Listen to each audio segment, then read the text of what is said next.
Martin Luther king America समाज सुधारक के नेता हैं।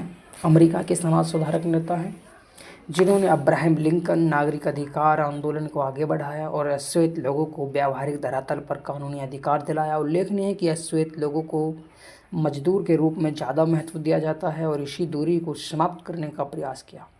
और सेकंड विश्व युद्ध के बाद 1960 में नागरिक अधिकार कानून बना, शिक्षा, स्वास्थ्य, परिवहन आदि क्षेत्रों में समानता को लागू किया।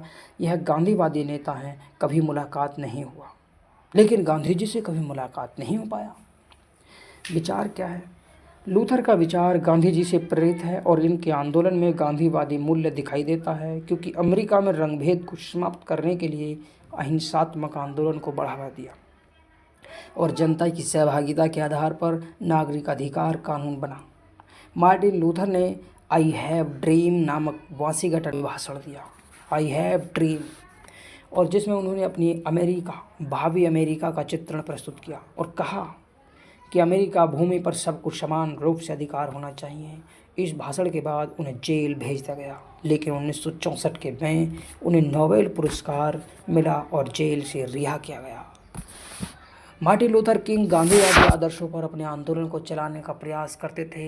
जिस तरह भारत में सभी धर्म, जाति, क्षेत्र के लोगों ने स्वतंत्रता आंदोलन में भाग लिया, उसी तरह अमेरिका में भी श्वेत अश्वेत लोगों ने मिलकर नागरिक आंदोलनों को आगे बढ़ाया और इन्हीं पहलुओं को नागरिक अधिकार के रूप में मान्यता दिया गया। रंगभेद का सामना बचपन से ही किया। मार्टिन लूथर किंग एक बार सिनेमा हॉल में सिनेमा देखने गए तो वहाँ पर उन्हें वहाँ बैठाया गया जहाँ सबसे निम्न लोग बैठते थे और उनके साथ अप्रत्याशित व्यवहार किया गया। उनके पानी के लिए अलग मटका रखा गया। गांधी जी के दर्शन को पढ़कर समझकर मार्टिन लूथर किंग इस निर्णय पर पहुँचे कि परिवर्तन, बदलाव एवं क्रांति अहिंसा के रास्ते से आ सकते हैं। और मार्टिन लूथर किंग मानव अधिकारों के प्रतीक के रूप में देखा जाता है।